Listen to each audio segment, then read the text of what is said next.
el tren urbano se presentó como un plan maestro para, de nuevo, densificar el área metropolitana. Y eso es algo que, pues, como bien menciona, no se le ha dado consistencia. Eso a mí siempre me ha parecido como la historia más trágica de todo, porque pudo haber sido algo. El problema principal fue que nunca se hizo la ruta que originalmente se iba a hacer. Y además nunca se terminó, obviamente. Y la presión política que había de que había que terminar antes del 2000 para poder ganar las elecciones del 2000. Que de nuevo fue lo que siempre pasó con Rosselló. O sea, tenían las ideas quizás correctas, pero el elemento político, por ejemplo, pasó en la tarjeta de salud de Fajardo. Para mí, aún con las limitaciones que tiene, si tú hubieras convertido esto en una zona, edificios como Aquablue, Bayside Cove, Coliseum, todo eso alrededor del tren, hoy día sería una historia de éxito y nadie lo vería como una historia de fracaso. Porque tenías un montón de residentes que lo usarían continuamente. Así fuera para ir al mall, porque podías crear, ¿verdad?, guaguas tipo Metrobús que fueran directamente a diferentes comercios. Ese para mí fue el principal error. Y cuando...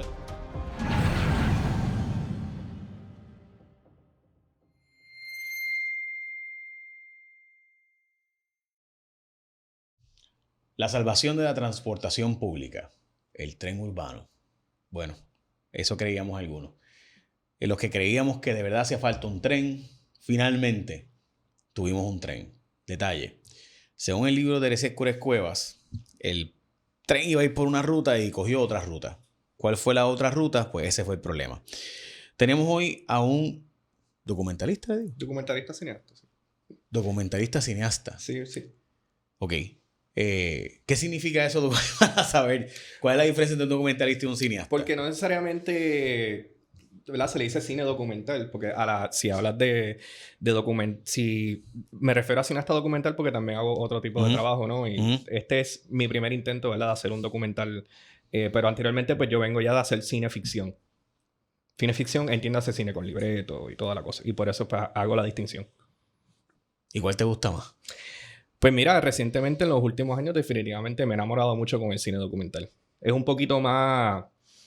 Tiene mucho más control a la hora de producirlo, ya que pues obviamente puedes hacerlo con un equipo pequeño, no dependes de cosas externas fuera de tu control, como tener que bregar con actores, con libretistas, porque esta es la cosa del cine regular. El cine ficción es como pues, es un juego al azar.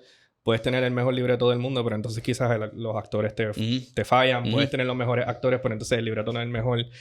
Puedes tener todo eso. ¿Qué coge más tiempo para editar? ¿Sabes? Brian, perdóname. No, tranquilo. Brian Ferrer, sí, que documentalista, como ya escucharon que estamos dialogando. ¿Cuánto tiempo te coge editar un documental versus una edición de otro tipo de material? Pues mira, yo creo que en el caso de este documental, es un documental que yo fui aprendiendo, haciendo la investigación y al mismo tiempo plasmando esa experiencia y tratándolo de convertirlo en un producto pues entretenido, no tan solo un documental muy técnico. Así que yo diría que las dos tienen sus retos. Imagínense en caso, es como hacer un segmento investigativo, como lo que es el periodismo investigativo, pero un poco más complejo porque hay otras variantes. Al llevarlo al cine, pues tienes que tener un producto entretenido, no puede ser, tú sabes, algo estático. Así que yo entiendo que las dos, en un momento pensé que el cine documental iba a ser más fácil, pero no. En el caso de este proyecto, pues requiere mucha investigación. Ok, la pregunta, ¿verdad?, más obvia es: Puerto Rico gastó cerca de $2.600 millones en el tren urbano. Correcto. Anualmente dejaba pérdidas aproximadas, si le incluyes la deuda, 150 millones plus aproximadamente. Si no le incluyes la deuda, pues cerca de 80 millones la operación, la administración, ¿verdad? Cerca de 80 millones de dólares. Y se ha planteado que el problema es que precisamente no llega a donde se supone que llegara. Nunca se hizo el tren que se supone que se hiciera. Nunca llegó a Plaza Las Américas, nunca llegó a Viejo San Juan, nunca llegó al aeropuerto. ¿Este gasto te pareció que era un gasto que tenía sentido? ¿Realmente se convirtió en un gasto para hacer obras faraónicas que no tuvieran mayor sentido? Al final no. El principio del estimado hacía mucho sentido. Lo que pasa es que, ¿verdad?, lo que logramos dar a luz en mi investigación es que también hubieron muchos, no sé si te acuerdas en ese tiempo, pero hubieron muchas controversias alrededor de los atrasos que hubo con el tren urbano. O sea que probablemente, ¿verdad? Según yo tuve una entrevista con Carlos Pesquera y según él me dijo que siempre se estima que el presupuesto se va a ir, tú sabes, por el techo. Que eso estaba ya más o menos, se esperaba. Pero lo que pasa es que pues, hubieron tantos atrasos, hubieron suplidores que se fueron en quiebra. O sea, hubo un montón de cosas que pasaron alrededor de la construcción del tren urbano. Más allá de que era un proyecto complicado y era grande, es que también hubieron pues muchos cambios. Era un proyecto design build que incluía lo que se conoce como change orders, que es que si el gobierno quiere hacer un cambio, lo podía hacer, pero venía a un costo. Y eso de change orders vino muchas veces en los 8 años que se estuvo construyendo el tren urbano. 8 años. Yo recuerdo el proceso. Políticamente hablando, era... O sea, darle una trillita a la gente. O sea, literalmente Pesquera corre en el año 2000. Sí. 2000. Para la gobernación. Y su gran presentación precisamente fueron las trillas del tren urbano. O sea, fue entre otras cosas, ¿verdad? La campaña que hizo el Partido Nuevo Progresista para ganar la gobernación, porque él era la mano derecha de Pedro Rosselló, y Rosselló fue el que hizo el tren, o el que ordenó hacer el tren. Y eso es cierto. Yo llegué a encontrar un reportaje de uno de los noticieros del país que hablaba que en ese tiempo, quizás te recuerdas más que yo, que el tribunal había ordenado un cese y desista de una campaña que hubo alrededor del tren urbano. No pude encontrar más allá. Pero sí, hubo un intento de parte del gobierno de, ¿verdad? Pues él era el secretario de Transportación, necesita una carta de presentación, pues vamos a...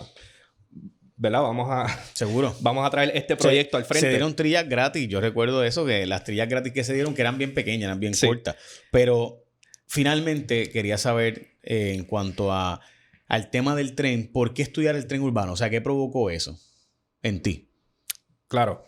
Pues mira, este proyecto no viene tan solo porque soy, ¿verdad? Me considero porque soy un cineasta. Vino también de que por muchos años yo estuve usando el tren urbano. Desde los 2010, consistentemente hasta el 2022, que vine a tener el carro ya tardísimo. O sea, yo cumplí 18 años y no fui a sacar la licencia en sesco. Fui a coger el tren para ir a estudiar. Como, ¿verdad? Como usualmente pasa en Puerto Rico, que cumple cierta edad y rápido sacas el carro, la licencia. Así que en mi entorno fue un poco más diferente. Hubo un tiempo que estuve usando el tren urbano todo el tiempo, diariamente, desde que estaba en la universidad hasta que entré al mundo laboral.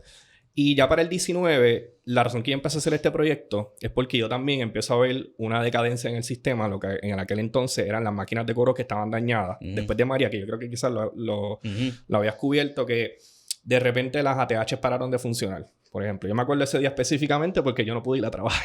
Yo me quedé plantado, no pude ir a trabajar porque lo que no tenía cash y lo que tenía era tarjeta.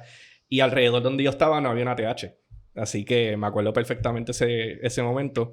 Así que este documental sale de eso, pero lo gracioso de este proyecto es que empezó como algo para YouTube.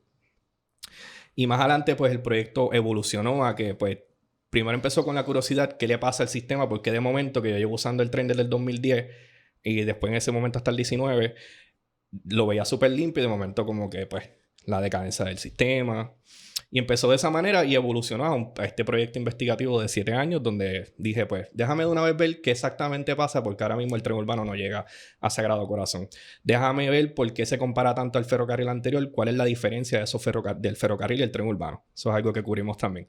Aunque la publicidad del proyecto mantiene... Ferrocarril que da la vuelta a todo Puerto Rico, por si acaso. Sí, iba de San Juan a Ponce.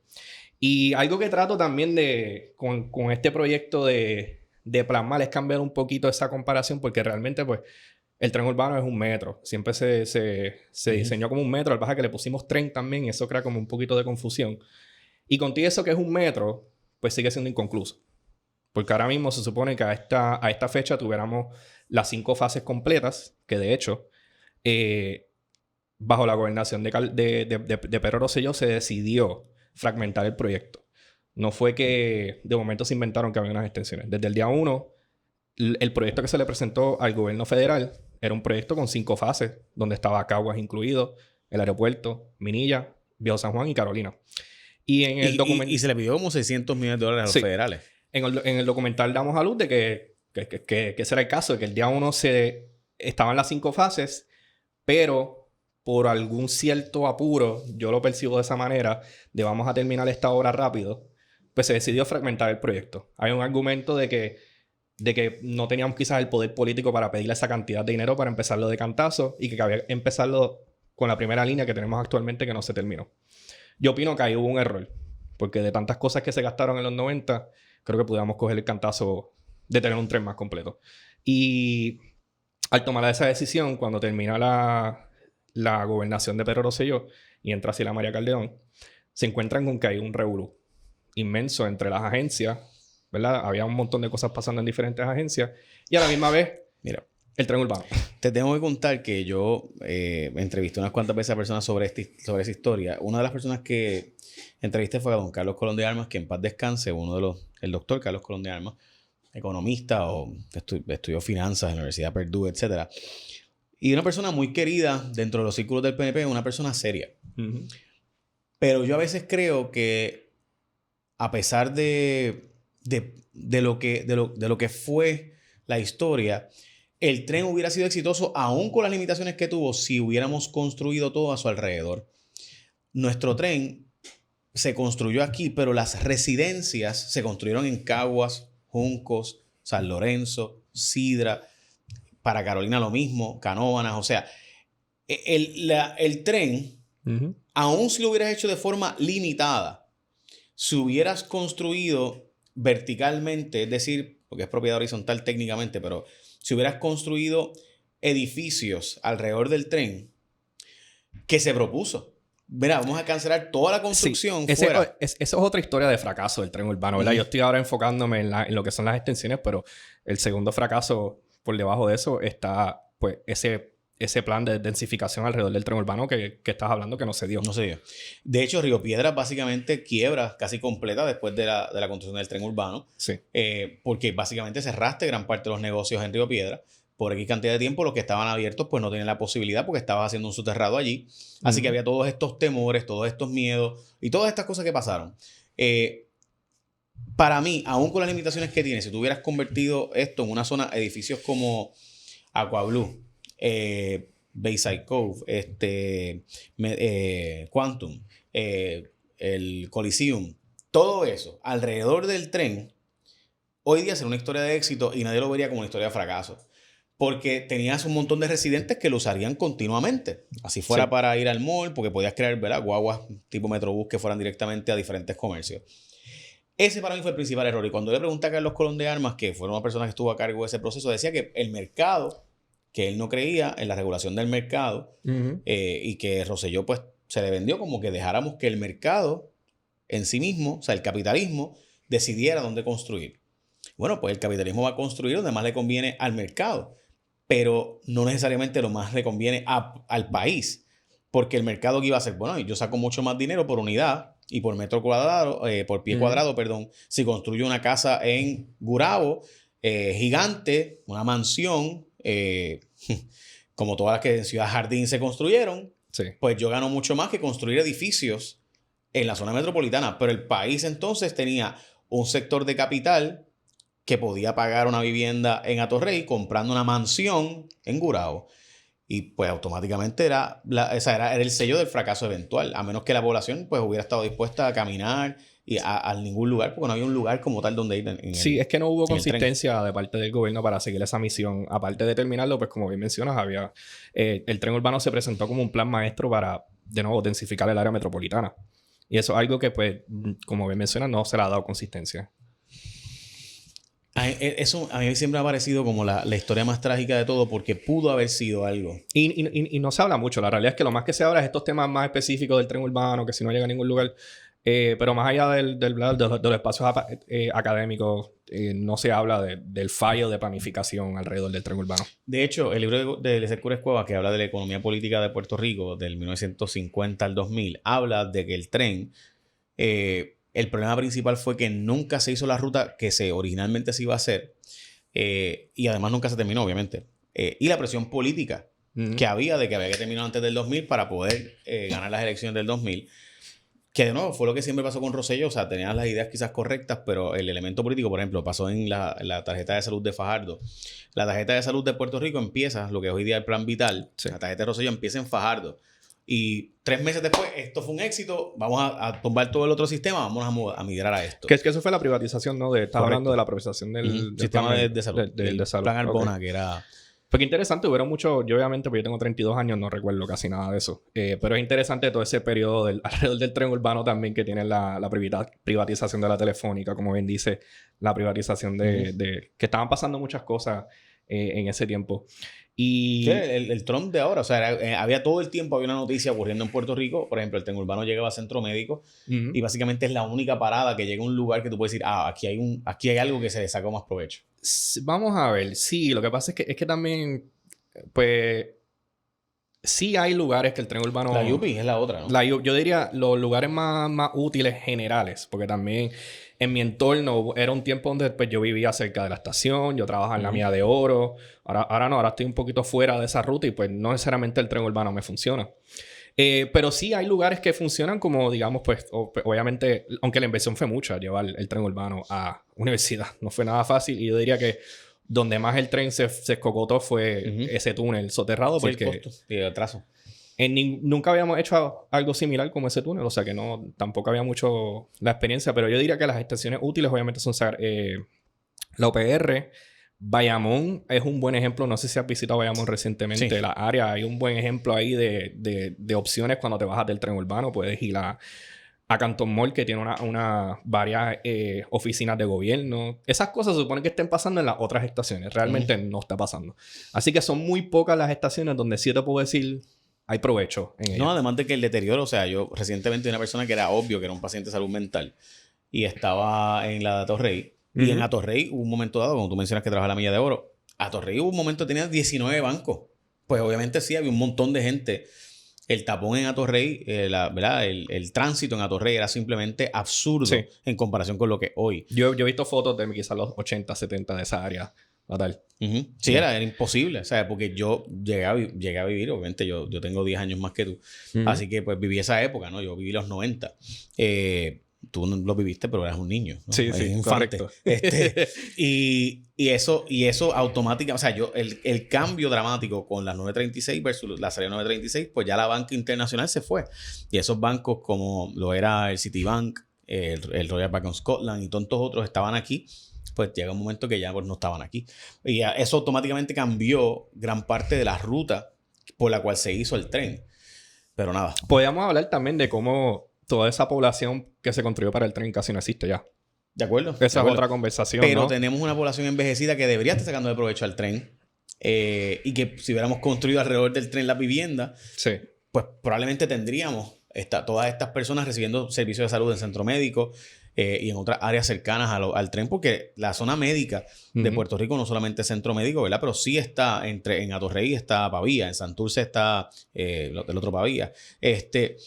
O sea, está en Río Piedras muy cerca, en la Universidad de Puerto Rico, está el auxilio mutuo. O sea, tienes todas unas áreas que bien pudiera nuestra población de tercera edad estar utilizando. Tendrías que ser un lugar hospitalario y que alrededor no parezca que, ¿verdad?, es una zona de drogadicción, porque honestamente a veces parece eso cuando... En centro médico sí, en centro médico hay un problema grave de, ¿verdad?, que hay mucho... Esa actividad se ve, es una de las estaciones donde más se ve.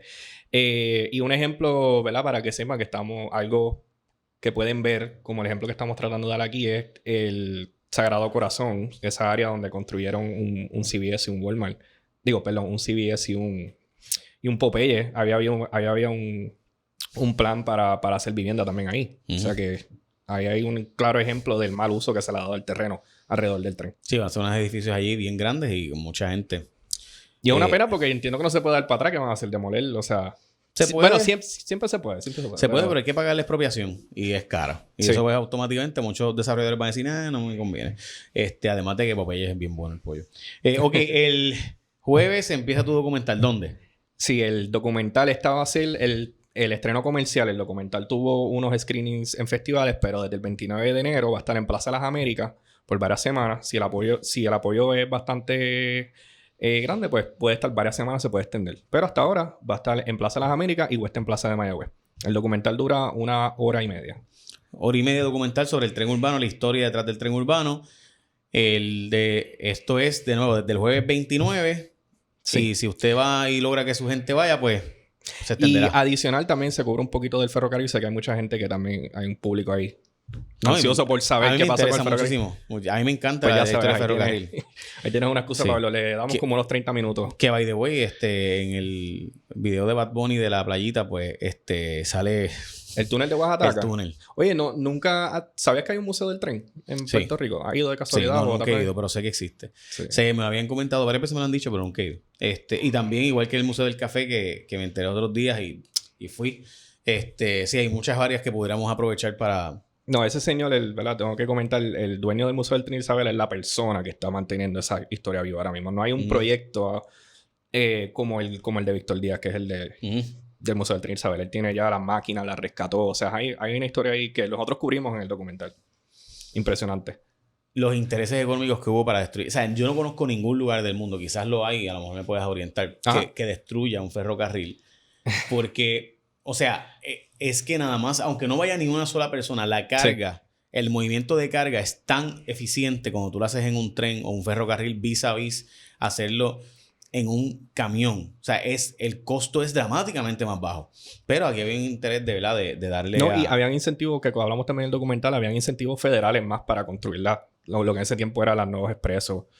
Y esta nueva tecnología del carro que se estaba adaptando más en Puerto Rico. Y una cosa que no se sabe, el ferrocarril venía de la industria privada. O sea, ellos estaban buscando profit por donde fuera y no lo había cuando se eliminó. Y historia larga corta, el gobierno de Muñoz Marín le hace el buyout, por decirlo así, y el gobierno decide, mira, pues vamos mejor, tenemos más este incentivo federal para construir carreteras que mantener este sistema.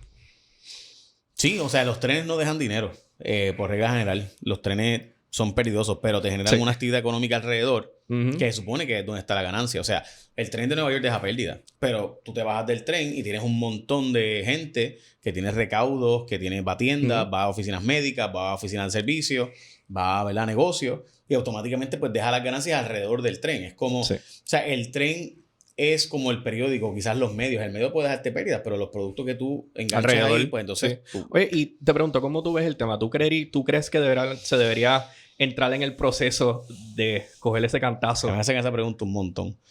Me hacen mucho esa pregunta. Mi respuesta siempre ha sido, desgraciadamente, que yo perdí la fe de que nuestro gobierno puede darle el mantenimiento y obligar a usarlo. ¿Qué es el problema? O sea, tú tienes que cambiar la cultura del carro.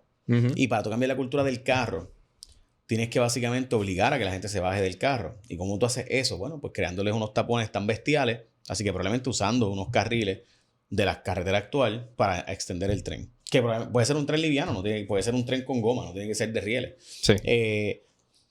Y eso, yo por ejemplo propuse que en Caguas hiciéramos eso hace muchos años, que cerráramos un carril de la autopista. ¿Tú quieres que el tren se funcione? Pues yo creo que eso es una propuesta de un tren donde ahora mismo es el carril reversible. No, Butren creo que era. Eso fue una de las propuestas. Pero el punto sería eliminar, yo había planteado no construir, sino eliminar el carril de la derecha y utilizar el carril de la derecha, y el tapón iba a ser tan monumental que entonces cuando la gente viera el tren pasándole por el lado dice, porque me voy en el tren de ahora en adelante. Sí. Pero tienes que crear eso. Tienes que crearle un nivel de tráfico tan bestial que la gente diga, pues voy a salir del carro. El problema es que, y esta parte nunca te la van a decir, si tú logras que el tren funcione, el gobierno pierde cerca de $600 millones anuales entre la crudita y el arbitrio de los carros. Sí. Estamos hablando de que el nivel de dinero que el gobierno vive y tiene de que la gente siga comprando carros es complejo. Y hay una industria bien fuerte que está evitando. O sea, que probablemente para mí la respuesta es, filosóficamente, creo en el tren. Filosóficamente creo que debería haber un tren en todo el país. Filosóficamente. En la práctica, me da pena, pero mi país me ha hecho perder la fe de que yo creo que funcionar. Todos culturalmente estábamos ahí. Todos nos gustaría un sistema completo, pero no creo que existe la confianza hacia el gobierno para poder, no importa qué administración, y es triste, creo yo. Porque no debería ser así. Gracias, éxito. El 29 de enero empieza, jueves 29 de enero, empieza el documental. ¿Cómo se llama el documental? Perdón, que lo tengo aquí anotado y lo tranquilo. borré. Entre las vías, la historia del tren en Puerto Rico. Entre las vías, la historia del tren en Puerto Rico, sí. Plaza Las Américas y Western Plaza. Sí, las taquillas van a estar disponibles entre el miércoles, si no, el mismo jueves. Pueden entrar a caribbeancinemas.com y comprar las taquillas. Bello. Jueves 29 empieza Entre las vías, la historia del tren en Puerto Rico. Interesante. Para la parte de por cómo, qué lugar del mundo elimina su ferrocarril es una cosa espectacular. Gracias. Gracias.